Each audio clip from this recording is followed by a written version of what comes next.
Es jums parādīšu prikolu, es tikko atnācu, gribēju atskrūvēt puses un šīs trakās skrūves, kuras nekad nenāk vaļā. Tieši tā, tāda arī viņa bija. Vienkārši ar roku varēja atnākt un atskrūvēt. Nav jau brīnums, ka arī puses ir nolūzošas skrūves, jo droši vien tās abi tipas vaļīgas. Varbūt tagad sanāk.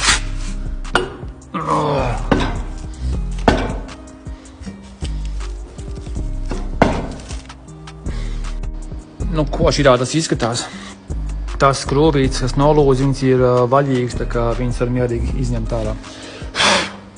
Nu, vismaz vienas mēģināja, bet es pieļauju domu, ka viss arī tāpēc, ka jā, viņas bija vaļīgas un viņas nolūz, tāpēc tad arī vajadzēja būt, ka viss normāli. Bet, un man vecā puses, kas sanāk, jā, šitā viņa visiem ir laba, viņai vispār arī nekāda brīvkustība nav. Nu, varbūt bišķīt minimāli, tā kā palielam to pašu.